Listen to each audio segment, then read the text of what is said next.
I woke up on my 71st birthday and I could not get out of bed. Not because I was sick, not because something had happened. It was just the weight of it, the stiffness, the ache in my hips, that slow, heavy fog that settled over me the moment I opened my eyes. I sat on the edge of the mattress for a full 5 minutes, and I thought to myself, is this it? Is this just what the rest of it feels like?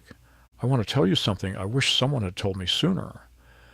That morning on the edge of my bed was not the beginning of my decline. It was the wake-up call I did not know I had been waiting for, because I was about to discover something that completely changed the way I feel, the way I move, the way I show up for the people I love. And it did not come from a doctor's office. It did not come from a prescription bottle. It came from 7 small things I started doing differently every single day. 7 habits. That is it. And within a few months, I felt 10 years younger. I know how that sounds. I was skeptical too. But stay with me, because I think what I am about to share might just change everything for you, the way it changed everything for me. The first thing I changed was so simple. I almost laughed when I figured it out. I started moving in the morning, not running, not a spin class, nothing that would make my knees file a formal complaint, just movement, 10 minutes, sometimes 15. I would walk to the end of my street and back. I would stretch in my living room while the coffee brewed. I would put on an old song I loved and just move around my kitchen. And here is what happened. The fog lifted, not slowly, almost immediately. There is something that happens in your body when you move in the morning. Your circulation wakes up. Your joints remember what they are supposed to do. Your brain gets a little jolt of something good, something that no amount of lying in bed can give you. I used to think mornings were just something to survive. Now I protect them, because how you start your morning sets the tone for the entire rest of the day. And when I start moving, when I tell my body that we are alive and we are going to use this day, everything shifts. If you do nothing else from this video, do this one thing. Move in the morning, even if it is just to the front porch and back. Your body will thank you, I promise. The second habit was water. And I know you have heard this before. Drink more water. We all have. But let me tell you what nobody ever told me. I was chronically dehydrated for years, and I had absolutely no idea. I thought I was tired because I was getting older. I thought my brain felt slow because, well, that is what happens, right? I thought the headaches and the dry skin and the joints that felt like old hinges were just part of the deal. They were not. The day I started drinking a full glass of water before anything else in the morning, before coffee, before breakfast, before checking my phone, I felt different within a week, sharper, lighter, more awake. Your body loses water overnight, a lot of it. And when you wake up already running on empty, everything, your energy, your mood, your memory, it all pays the price. I keep a big glass on my nightstand now. I fill it every night before I go to sleep. The moment I sit up in the morning, I drink it. It sounds almost too simple to matter. It is not. It matters enormously.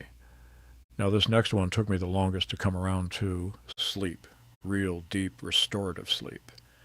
I used to brag about how little sleep I needed. I thought it was a badge of honor, toughness. I will sleep when I am dead, I used to say. Well, I almost got there faster than I wanted to. Here is what I learned. Sleep is not rest. Sleep is repair. While you are lying there, your brain is cleaning itself out. Your muscles are rebuilding. Your heart is resetting. Your hormones are recalibrating. When you shortchange your sleep, you're not just tired the next day. You are aging yourself, accelerating the process. I started treating sleep like it was a non-negotiable appointment with my own health. I stopped watching television until midnight. I darkened my room. I made it cool. I stopped keeping my phone on the nightstand. And within 2 weeks, I woke up feeling something I had not felt in years. Refreshed. Actually refreshed. Like I had somewhere to be and the energy to get there. If you are skimping on sleep and calling it toughness, I am telling you right now, stop it. Your body is not a machine that keeps running no matter what you do to it. It is a living thing that needs to heal. Let it heal. Habit 4 is the one that surprised me the most. I started eating breakfast again. I had gotten into the habit of skipping it. Just coffee in the morning and then maybe something small at 10 or 11. I thought I was being disciplined, efficient. I was just starving my brain at the exact moment it needed fuel. Here's what I noticed when I started eating a real breakfast. Eggs, some fruit, a little oatmeal, something warm and whole and filling. My mornings became steady, not frantic, not foggy, steady. I stopped the 3 o'clock crash. I stopped reaching for sweets in the afternoon because I was desperately trying to get my blood sugar back up. I stopped feeling irritable in the morning in a way I had written off as just my personality. It was not my personality. I was hungry. Nourishment is not indulgence. Nourishing yourself is one of the most powerful and loving things you can do for your body at this stage of life. You have worked so hard for so long. You have given so much to so many people. Feed yourself well. You deserve that. All right. Habit 5. This one is about your mind. I started doing something every single day that kept my brain engaged and a little bit challenged. Not a giant undertaking. Not going back to school. Something small. A crossword in the morning. Learning 3 words in a language I had always wanted to speak. Reading for 20 minutes before bed instead of sitting in front of the television. Playing cards with a neighbor. Picking up a book I had been meaning to read for 30 years. Here's the thing about the brain that nobody tells you when you are young. It is not a fixed thing that simply wears down over time. It is responsive. It is adaptable. It is, even at our age, capable of growing new connections and finding new pathways and surprising you with what it is still able to do. But only if you use it. Only if you challenge it. I started noticing after a few weeks of these small, daily mental challenges that my memory was sharper. My conversations felt richer. I was quicker in moments where I used to feel slow. The brain wants to be used. It wants engagement and curiosity and something to work on. Give it that. Every single day, give it something. Habit 6 is one I almost left off this list because I was not sure I could talk about it without getting emotional. Connection. Real, genuine human connection. I had become, without really noticing it, isolated. My kids live a few hours away. My husband passed 4 years ago. My closest friend from work moved to be near her grandchildren. And slowly, without making any conscious choice about it, I had started spending most of my days alone. I told myself I liked the quiet, and sometimes I did. But there's a difference between solitude that restores you and loneliness that quietly hollows you out. I started making one phone call every single morning after breakfast. Not a text, a call. To my daughter, to an old friend, to my neighbor down the street. And then I joined a walking group at the community center. I want to tell you something. The first day I walked in, I almost turned around at the door. I'm so glad I did not. Because those people, those wonderfully ordinary, funny, real people, they gave me something I did not know I had been missing. They gave me belonging. Research tells us that loneliness is as harmful to your health as smoking 15 cigarettes a day. I believe it. I felt the difference in my body and my energy, in the way I laughed.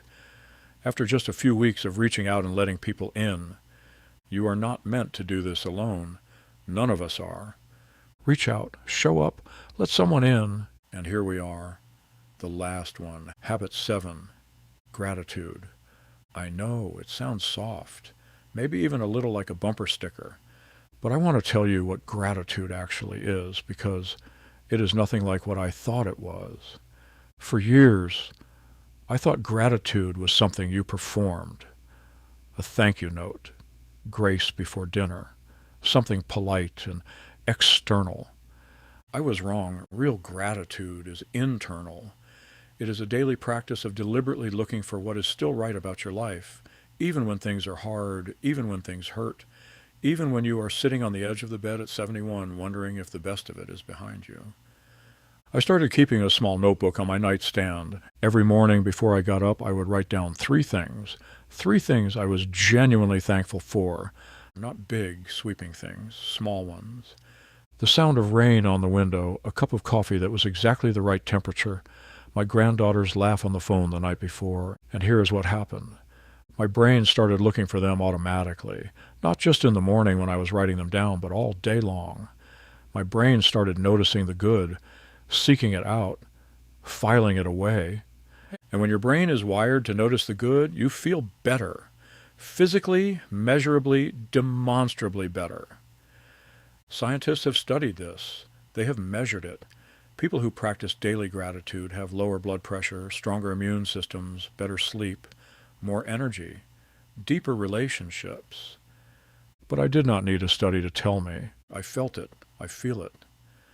I want to come back to that morning, me, sitting on the edge of my bed, 71 years old, wondering if this was just what the rest of it felt like.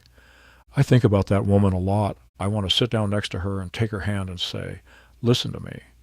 You are not done, not even close. You think the good years are behind you? They are not. You think the energy is gone for good? It is not.